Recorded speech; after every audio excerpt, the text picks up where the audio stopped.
जयवीर सिंह, आपसे मैं जवाब मांगता हूं और जवाब ला कर दे देना मुझे।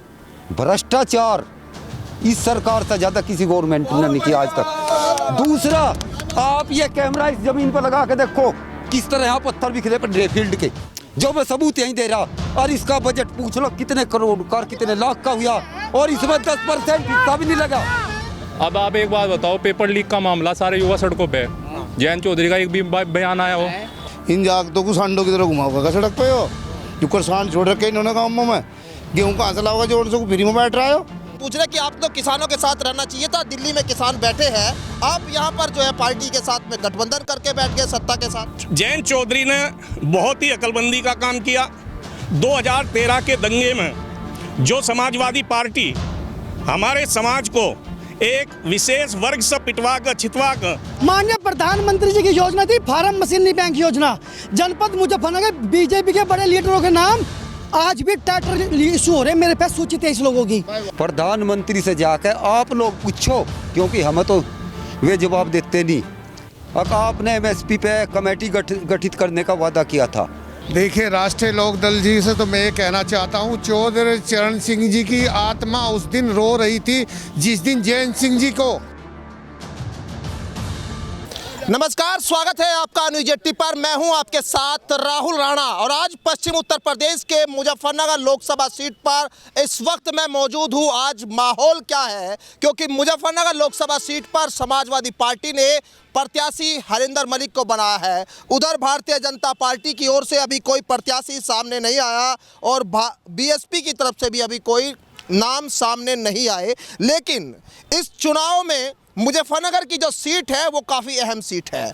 करीब 17 लाख के आसपास जो है वोट है और यहाँ पर 2019 के लोकसभा चुनाव में चौधरी अजीत सिंह ने चुनाव लड़ा था और यहाँ से करीब 6000 के अंतर से वो चुनाव हार गए थे। राष्ट्रीय लोकदल इस बार जो है वो गठबंधन में नहीं है और मुजफ्फरनगर का जो सियासी माहौल है वो कुछ बदला हुआ नजर आता है। आखिर क्या इस बार यहाँ का जनता का मूड है और क्या माहौल इस बार होने जा रहा है, और इस बार जो भारतीय जनता पार्टी यहाँ पर मजबूती के साथ अपने आप को पेश कर रही है, क्या वो वाकई मजबूती के साथ होगी, और लोगों की राय आज समझेंगे और बातचीत करेंगे। सीधा यहाँ से मुद्दों पर बात करेंगे। सबसे पहले मुद्दे जो है, क्या इस बार चुनाव के दिख रहे हैं आपको रहने जा रहे हैं? ये दिख रहे जो बीजेपी ने वादा करा था, जो किसान को कहा था 4 गुनी फसल करेंगे, भारी 1 गुनी भी नहीं रही। सारे को मारी मार 13 महीने वहाँ पड़े रहे, इब्जा फेर जा रहे, फैसला बात करते नहीं, झुट्टो कहे देते कुछ है नहीं। किसानों का मुद्दा रहेगा। मुद्दे क्या है आप लोगों के? मुद्दे तो किसानों के यही है, बिजली पानी है अपना, जिस चीज़ को ये वादे कर रहे हैं ये मुकर जाए उस चीज़ को। यहाँ पे सबसे महत्वपूर्ण मुद्दा तो किसानों का ही होता है, क्योंकि यहाँ बहुत सारे लोग जो है खेती से जुड़े हुए हैं। कुछ किसान हैं, कुछ उनके साथ में मजदूर जो खेतों में काम करते हैं, उन सब के हित एक साथ ही रहते हैं।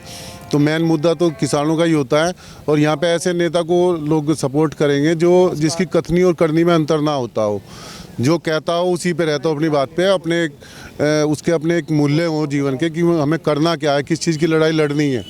ये नहीं है कि हम कह तो कुछ रहे हैं, वादे कर रहे हैं किसानों से, झूठे वादे कर रहे हैं, उन पर खरे नहीं उतर रहे हैं कहीं भी। तो ऐसे लोगों को जनता वोट देना पसंद नहीं करेगी। दूसरी बात, हमारे देश के सर्वोच्च पद पर रहने वाले प्रधानमंत्री कह रहे हैं कि मिशन 2022, मिशन 2024, जो प्रधानमंत्री होता है वो देश का सबसे मजबूत पद होता है। उस पर रहते हुए यदि हम ये कहेंगे मिशन 2022, यानी कि चुनाव आपका मिशन होगा। देश का जो प्रधानमंत्री होता है वो पूरे देश का प्रधानमंत्री हो, ना कि एक बीजेपी का प्रधानमंत्री या किसी और पार्टी का प्रधानमंत्री।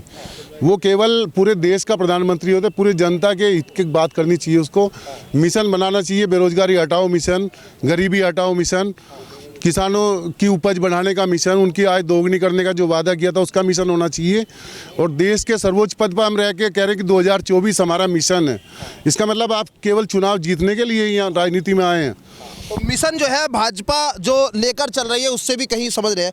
आप युवा है, क्या लग रहा है कि चुनाव में इस बार मुद्दे क्या है आप लोग? बहुत से मुद्दे रहने वाले हैं चुनाव में। आप देखोगे बेरोजगारी का सबसे बड़ा मुद्दा है। अभी आप यूपी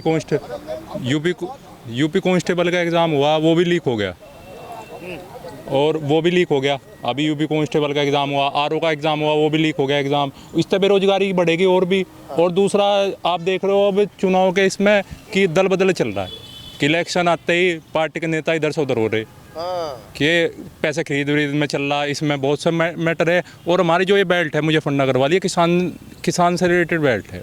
और आप देख रहे हो अभी आंदोलन स्टार्ट हो गया, इस पर भी कोई भी नहीं बोल पा रहा।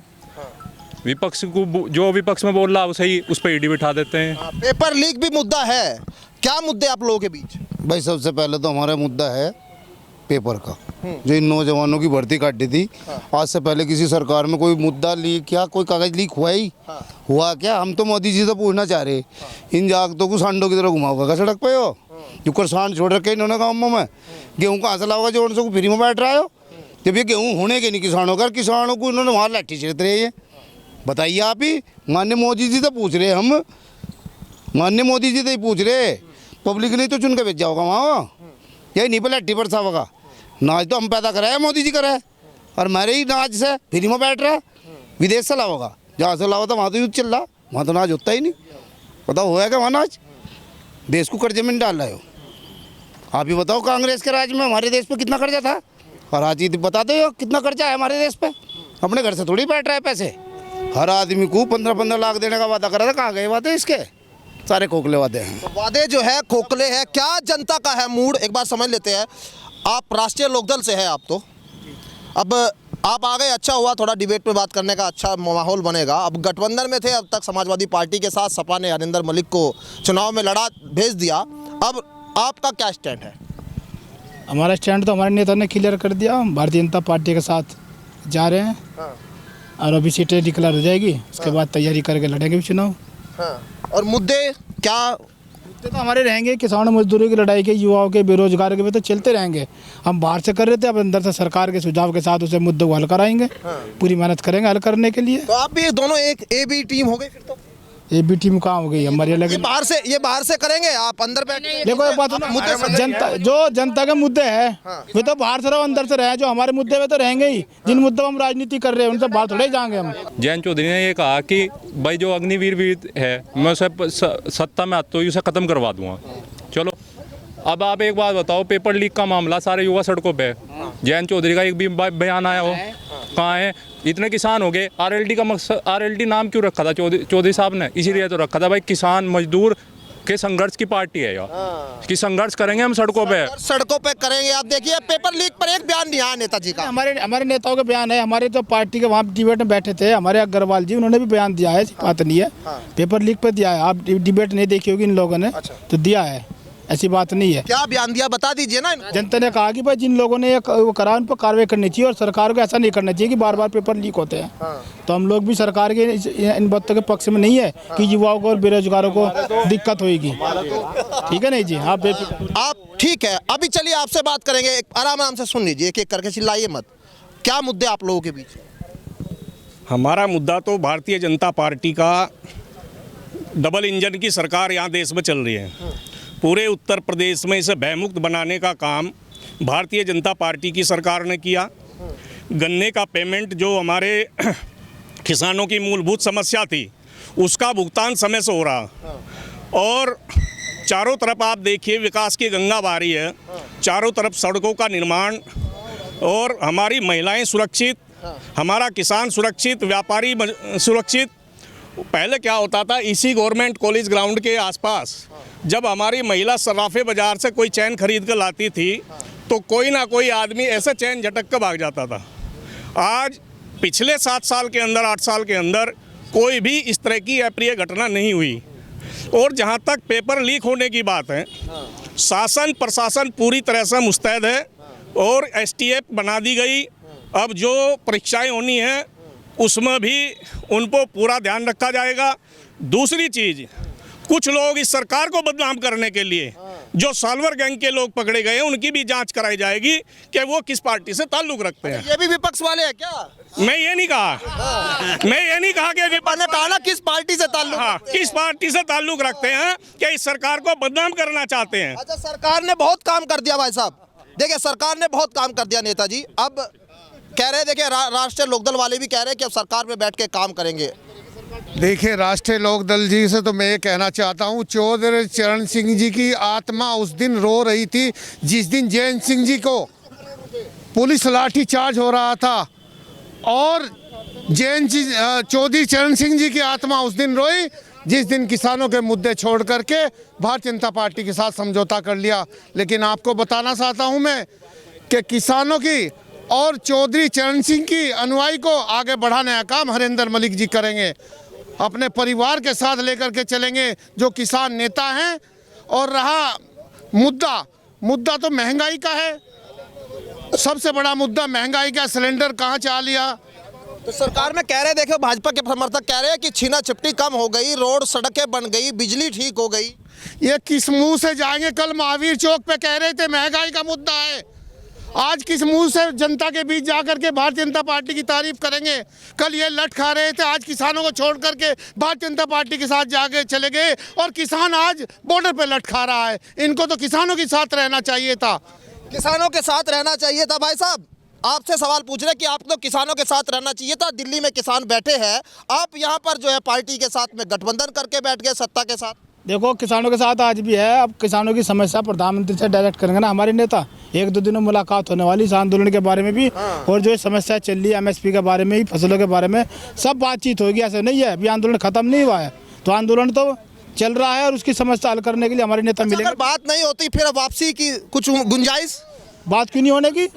जब कोई समस्या खड़ी हुई है तो समस्या हल भी तो होगी। ऐसे नहीं, महीनों तक पहले भी तो लाठियां खाई ना किसानों ने। पहली बात अलग थी, अब की बात अलग हो गई है। अब हमारे राष्ट्रीय अध्यक्ष जी ने अलग तरीके से वो करा है, तो अच्छी तरीके से वो करेंगे। चलिए ठीक है, एक बार और जनता से पूछेंगे। राष्ट्रीय लोकदल जो है अब समाजवादी पार्टी से अलग हो गई, अब गठबंधन कह रहे हैं कि अब बैठ के प्रधानमंत्री से बात हो जाएगी 1-2 दिन में, और बैठ के हो जाएगा, मामला निपट जाएगा। किसानों का मुद्दा खत्म कर देंगे वो जयंत चौधरी के साथ। नहीं, किसानों का मुद्दा कैसा ख़त्म कर देंगे? ये सरकार वो है, अब से 3 साल पहले गाजीपुर बॉर्डर पे, दिल्ली बॉर्डरों पे MSP पे एक कमेटी गठित करने का वादा किया था। प्रधानमंत्री से जाकर आप लोग पूछो, क्योंकि हमें तो वे जवाब देते नहीं। आपने MSP पे कमेटी गठित करने का वादा किया था। कमेटी तो क्या वे गठित करेंगे? आज ड्रोन द्वारा, हिंदुस्तान में पहली बार ऐसा हुआ है, किसानों के ऊपर ड्रोन द्वारा वे गोले बरसाए जा रहे हैं। आपने देखा नहीं कैसा हालत है। उस MSP के लिए किसान बॉर्डर पड़ा, दिल्ली में भी उसने घुसने नहीं दे रहे हैं। मोदी जी जो वादा करते हैं कभी पूरा नहीं करते। मोदी जी ने कहा था किसान की आय दुगनी हो जाएगी। पिछले 3 साल में यूपी में गन्ने का भाव 20 रुपये क्विंटल इस साल बढ़ा है।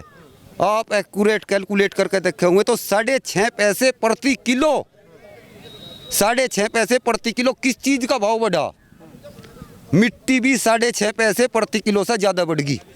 जब लोकदल अलग हो गई, उधर समाजवादी पार्टी अलग हो गई, इसका नुकसान फायदा आपको क्या दिख रहा है? और मुद्दे इस बार क्या कुछ बदलेंगे या वही मुद्दे चुनाव में जो आप देख रहे हैं? नहीं, वही इससे कोई फर्क नहीं पड़ने वाला। एक बार राष्ट्रीय लोकदल वहाँ चली गई, लड़ाई तो मोदी दल लड़ रहा किसान, और वो का वही फिर लड़ता रहेगा।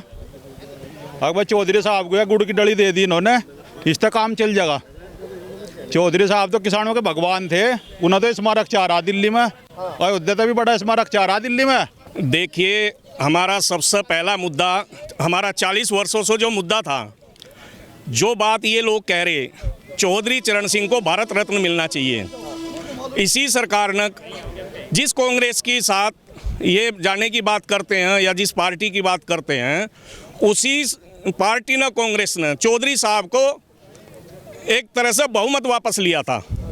और हमारी पूरे जाट समाज की जितना भी यहाँ पे व्यक्ति खड़ा हो, किसान हो, मजदूर हो, सभी की रगों में चौधरी साहब का खून बहता है।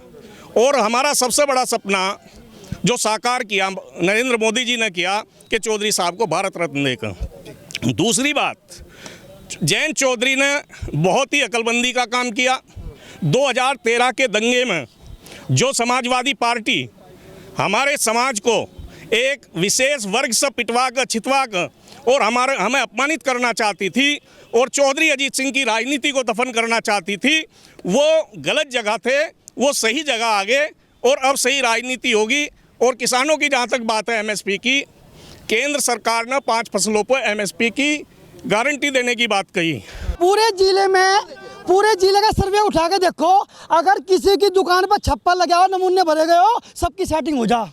एक भी दुकान पे फर्टिलाइजर ओरिजिनल नहीं मिलने का आपको। अगली सुनो, 2,51,60,000 का स्वच्छ भारत मिशन का घोटाला खुला, रिकवरी नहीं ली गई और मेरे पे डॉक्यूमेंट्स है, मैं नाटिया गिरी थी। अगली सुनो, स्वच्छ भारत, अगली सुनो, माननीय प्रधानमंत्री जी की योजना थी फार्म मशीनरी बैंक योजना। जनपद मुजफ्फरनगर बीजेपी के बड़े लीडरों के नाम आज भी ट्रैक्टर इशू हो रहे हैं मेरे पास, सूची 23 लोगों की, जिनके नाम पदाधिकारी जिले के और टैक्स पे करते हैं करोड़ों की लग्जरी गाड़ी की, करोड़ों रुपए की लग्जरी गाड़ी में चलते हैं। आज तक फाइल कलेक्टर ऑफिस में फाइल गायब होगी क्योंकि डीएम साहब उनके रिश्तेदार थे उस टाइम के 2018 के। सुनो अगली बात मैं कहूँगा ना आपको, प्रदूषण के यहाँ उद्योग इकाइयों के रिश्तेदार हैं सरकार के, जो यहाँ जो बड़ी लीडरशिप करते हैं ना बीजेपी के, वे ही प्रदूषण फैलाते हैं। पन्नी जलती है, AQI 400 प्लस रहता है, जबकि 150 से ऊपर माइनस में चला जाता है, खतरे की घंटी में चला जाता है। जब हम पकड़वाते हैं ना, मुझे पकड़वाते 6 साल हो गए आज तक का, यहाँ का चंडीगढ़, हरियाणा, पंजाब, ऋषिकेश, डेराबसी, रात को 27, 28, 50 ट्रक आते हैं जो पन्नी के उद्योग इकाई के पेपर मिलों में जलते हैं। ये लोगों को मारने का षड्यंत्र है, पकड़ने का कोई नहीं है। पकड़ कोई नहीं रहा। हाँ जी ठीक है, ठीक है। अब आपका जवाब सुनिए ना। अरे जवाब, आपका जवाब ले लेते हैं, हाँ। देखिए, प्रदूषण की जहाँ तक बात है, हमारे यहाँ बात सुन लीजिए, जवाब आप तो दे रहे हैं, जवाब दे रहे हैं। हमारे यहाँ पेपर इंडस्ट्री और स्टील इंडस्ट्री सबसे ज़्यादा है। मैं मानता हूँ कि उसमें थोड़ा सा प्रदूषण ज़्यादा होता है, लेकिन इतना भी नहीं है कि जिस तरह से ये आरोप लगा रहे कि यहाँ पर पन्नी जलाई जाती है, केवल यहाँ के आदमी को ये व्यापारी मारने का काम कर रहा। ऐसा कुछ नहीं है। एनजीटी भी है, दूसरे प्रदूषण विभाग भी हैं, वो भी जाकर के वहाँ पे सर्वे करते हैं और प्रदूषण को नापने का काम करते हैं। चलिए और मुद्दा, दूसरे एक मुद्दे पे, हाँ सर्वे में हुआ, ठीक है। देखो ये दिख रहा है आपको, ठीक, कैमरे में दिखा दो। हाँ। इसे सर्वे में कहता है कि ये बिल्कुल सही धुआं फेंक रहा। अच्छा। काले धुएं को ओरिजिनल बताया जा रहा, काले धुएं को ओरिजिनल बताया जा रहा। जब पन्नी 60 टन फूकेगी तो ओरिजिनल दिखाई देगी, क्योंकि वो तो सिस्टम बंधा हुआ है। जब यहाँ मंत्रियों के ऊपर, मुख्यमंत्री जी के यहाँ कम से कम 150 एप्लीकेशन मेरी पड़ी 7 साल में, बायोडाटा रिकॉर्ड बता दूंगा कौन से पत्रांक में पड़ी। ऊपर से शासन ने लिख के भी आ जाए ना, ये एक फाइल को दबाने का काम करते हैं। कहने लगा ये तो मंत्री जी का फड़ का रिश्तेदार है।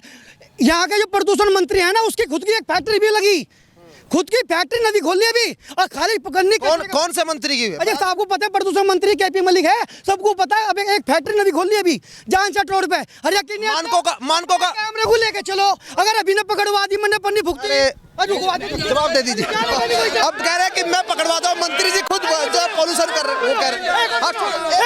अरे सुन लीजिए, वर्तमान चेयरमैन की दिशा पेपर मिल है, वैक्सीन जलती है, अभी पकड़वा दूंगा अगर ना पकड़ी गई, और तो शिकल नहीं दिखाना मुजफ्फरनगर में। जवाब दे दीजिए। ये नहीं चलेगी, नहीं चलेगी, वादे की ये सरकार नहीं चलेगी, बिना देखिए, अरे सुनिए, नारेबाजी कहीं रैली में कर लीजिए ना, रुक जाओ, बात सुन, जवाब ले लीजिए, जवाब ले लीजिए। नहीं, एक मिनट, जवाब सुन लीजिए, जवाब देखिए, अरे जवाब ले लीजिए। देखिए, इनके पेट में दर्द इसलिए हो रहा, इन पर वोट तो है नहीं। ये राजनीति में MP MLA बनाकर तो सरकार में आ नहीं सकते। एक गरीब का बेटा अगर मंत्री बन गया और वो प्रदूषण मंत्री बना दिया और उसने अपनी फैक्ट्री लगा ली, उसने बैंक से लोन ले लिया, भाई साहब कहीं ना कहीं किसी तरह से पीड़ित हैं। इनका कोई व्यक्तिगत ऐसा मामला जो इस तरह से ये पीड़ित होकर के इस तरह का आरोप लगा रहे हैं। ठीक है, आप ठीक है, अरे ठीक है, हाँ आप कुछ कह रहे थे वकील। 1 मिनट जयवीर सिंह, आपसे मैं जवाब मांगता हूँ और जवाब ला कर दे देना मुझे। भ्रष्टाचार इस सरकार से ज्यादा किसी गवर्नमेंट ने नहीं किया आज तक। दूसरा, आप ये कैमरा इस जमीन पर लगा के देखो किस तरह यहाँ पत्थर बिखरे पड़े फील्ड के, जो मैं सबूत यहीं दे रहा। और इसका बजट पूछ लो कितने करोड़ का, कितने लाख का हुआ, और इसमें 10% हिस्सा भी नहीं लगा। जिस भ्रष्टाचार की आप बात कर रहे हैं, समाजवादी पार्टी में शिवपाल यादव के यहाँ से लिस्ट बनती थी सिपाही भर्ती में, तो जिन पर आप आरोप लगा रहे, आज कोई भ्रष्टाचार नहीं है, किसी तरह का कोई भ्रष्टाचार नहीं है। जवाब ले लीजिए। किसी तरह का कोई भ्रष्टाचार नहीं है। यहाँ पे एक आदमी जितने खड़े, एक आदमी ये बता दे कि किसी अधिकारी ने, किसी राजनीतिक दल के नेता ने 1 रुपया मांगा हो। यार बात सुनिए ना, सुनिए सुनिए नहीं क्या करी? अरे उसके सुनिए सस्पेंशन होनी सुनिए चाहिए। तो सही। उसकी नौकरी से अरे सुनिए भाई सुनिए। देखो हमारे आप एक एक करके बात करिए, ठीक है? मैं प्रोग्राम नहीं करूंगा, नहीं मैं प्रोग्राम नहीं करूंगा इस तरह से। आप बात करिए, एक एक करके बात करिए। हम तो ये बताना मैं कह रहा हूँ बात करिए एक एक करके, ऐसे प्रोग्राम नहीं होगा ना भाई। कोई नहीं समझे। आप बेवजह ना मतलब सवाल मेरा है, एक सवाल मेरा है इस सरकार से एक सवाल मेरा है, मुझे लौटा दो 2013 का अधिग्रहण वाजिब दाम किसानों का। इस सरकार ने वो खत्म कर दिया, 4 गुना मिलता था किसानों को अधिग्रहण करने का पैसा, लंबित पड़ा हमारा। मैं भी जाट का बेटा हूँ, किसान का जक्कत हूँ, क्यों करा भाई मेरे साथ ऐसा? मैं इस देश का जक्कत नहीं हूँ। मुद्दे आप लोगों के क्या है यहाँ पर इस बार चुनाव में? देखिए बहुत सारी, सुन लो भैया, बहुत सारी चीज़ें आपने जनता का माहौल देख लिया, जनता क्या कह रही है और क्या चाहती है आप समझ गए। मैं जनता के सब बातों के साथ अपने आप को जोड़ रहा था, मैं जनता की बातों के साथ अपने आप को जोड़ रहा था। एक बात जो भाजपा के हमारे साथी ने कही कि शिवपाल जी की समाजवादी सरकार में शिवपाल जी के यहाँ सूची बनती थी, एक तो सवाल मेरा भाजपा के साथी से है कि इनके सोर्स ऑफ इंफॉर्मेशन क्या है। अगर कोई एविडेंस, कोई सबूत है तो अपनी बात को साबित करें, मैं चुनौती के साथ कहना चाहता हूँ। और अगर ये साबित नहीं कर पा रहे तो भाजपा सरकार के विधानसभा के अंदर स्टिंग ऑपरेशन में किस तरह से वहाँ पे चोर बजारी और कमीशनबाजी की जा रही थी उसका एविडेंस देने के लिए मैं यहाँ पे अभी तैयार हूँ। दूसरी चीज, जो मुद्दों की बात अभी ले लेना आप, एक जो मुद्दों की बात है, बहुत सारे मुद्दे आगे आज प्रदेश में और देश में, रोटी, कपड़ा, मकान, सड़क सुरक्षा, बिजली, पानी, छात्र, नौजवान, किसान और महिला सुरक्षा के मुद्दे लगातार सड़कों पर है। हर वर्ग का व्यक्ति, हर वर्ग का, हर जाति का, हर धर्म का व्यक्ति आज सड़कों पर इस सरकार की नीतियों के खिलाफ लड़ाई लड़ना काम कर रहा है। और चूंकि ये क्षेत्र किसान से संबंधित है, यहाँ के किसान के अंदर जो 800 से ज्यादा किसान आंदोलन, चूंकि आंदोलन प्रभावित क्षेत्र रहा है, 800 से ज्यादा किसानों की शहादत का दर्द यहाँ के किसान के मन में है। गन्ने के जो रेट नहीं मिल पा रहे उसका दर्द यहाँ के किसान के मन में है। जो ड्रोन से वहाँ पर गोले बरसाए जा रहे, गोलियां चलाई जा रही, किसान घायल हो गए, किसान शहीद हो गया वहाँ पर, वो दर्द यहाँ के किसान के मन में है। जो लगातार 10 साल में जुल्म यहाँ के किसान ने सहा, वो यहाँ के किसान के मन में यहाँ का जुल्म है। जवाब छोटा सा जवाब दे दीजिए, फिर आगे मुद्दे पे बात करें। अभी शिवपाल यादव की समाजवादी पार्टी की बात कही। गाजीपुर में भजनीराम मीना एसएसपी हुआ करते थे, उन्होंने अपनी लिस्ट बनाई, शिवपाल यादव जी ने आईजी को अपनी लिस्ट भेज दी और उन्हें वहां से हटाया गया। दूसरी चीज, अरे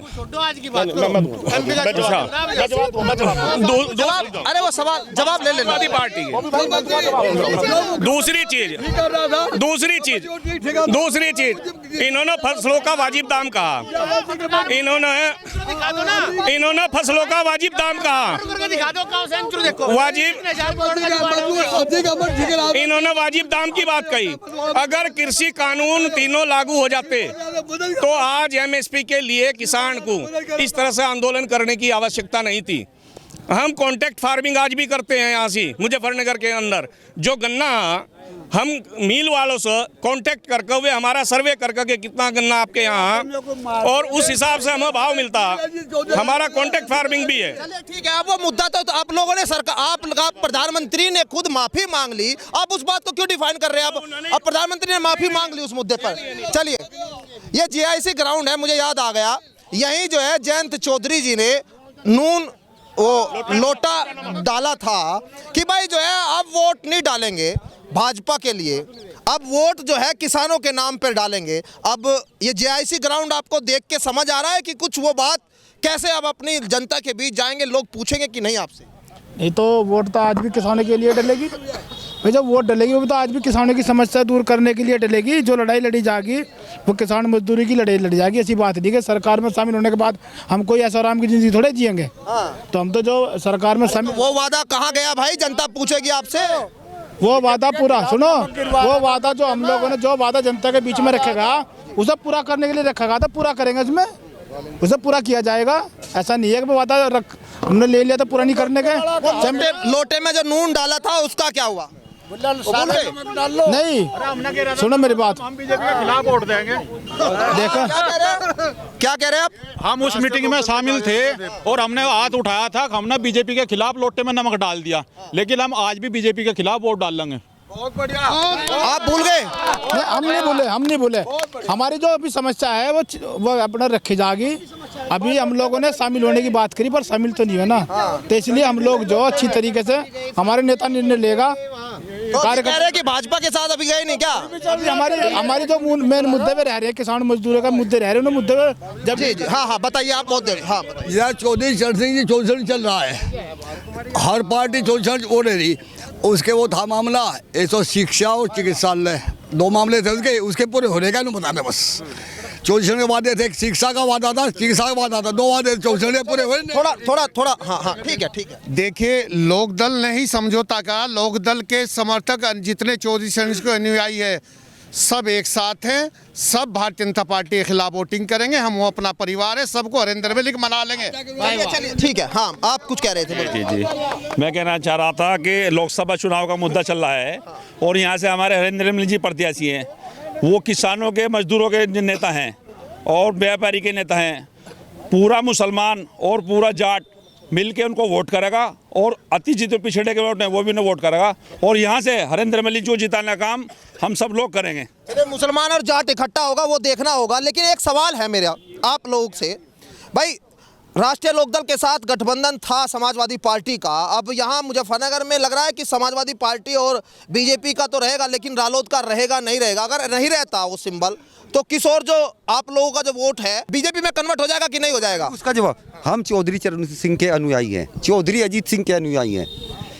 जयंत सिंह पर जो लाठी बरसी थी, पहलवानों की लड़की, पहलवानों पर जो अत्याचार हुआ, चौधरी अजीत सिंह मुजफ्फरनगर में चुनाव लड़ने के लिए नहीं आए थे। वे हार जीत के लिए चुनाव नहीं लड़ा, उन्होंने केवल एक चीज़ कहने आए थे और स्थापित करने आए थे, भाईचारा। और हम अजीत सिंह का भाईचारा टूटने नहीं देंगे और सबके सब मिलकर हरिंदर मलिक को जिताने का काम करेंगे और अजीत सिंह का भाईचारा बनाकर। सब गठबंधन का फायदा क्या हुआ जब सब जो है जो आपके वोटर थे वो बदल जाएंगे? कौन कह रहा है वोटर बदल जाएंगे? हमारे विधायक भी, पदाधिकारी भी, वोटर भी सब है। भाजपा के साथ जाएंगे क्या वोट देंगे? जहाँ से हमारे नेता निर्णय लेगा वहाँ जाएंगे हम लोग। मुद्दे क्या है? जब 2014 में सरकार आई तो देश की जो जीडीपी थी उस पर 64 लाख करोड़ का कर्जा था, पर आज 10 साल पूरे होने के बाद 2 करोड़ 25 लाख हजार करोड़ का कर्जा हो चुका और देश की 81% जीडीपी आज कर्जे में है। और वो भी जो 20% बची हुई है वो मात्र किसानों की वजह से बच रही, नहीं तो 70-75 बराबर होने में टाइम नहीं रह रहा। कब इस भारत का पाकिस्तान बन जाएगा और भुखमरी इस देश में आ जाएगी, ये अब दिन ज़्यादा दूर नहीं है। हमारे भाई ने अर्थशास्त्र समझाया, 64 लाख करोड़ रुपए कर्जा था। आज हमारे देश की इकोनॉमी पिछले 10 साल के अंदर 10वें नंबर से 5वें नंबर पर आई और तीसरे टर्म में हम इस तीसरे नंबर की इकोनॉमी बनाने का काम करेंगे और इस देश को विश्व गुरु बनाने का काम करेंगे और 2047 तक इस देश को एक विकसित भारत के रूप में प्रतिष्ठित करेंगे और यहाँ से संजीव बालियान जी भारी मतों से जीतेंगे। ठीक है, कौन जीते? सुनिए, अब जीत हार जिसकी होगी, माहौल ठीक है। अरे भाई साहब बात हो गई। मुख्यमंत्री जी आए थे, किसान यहाँ किसानों का एक चौपाल लगाई गई थी।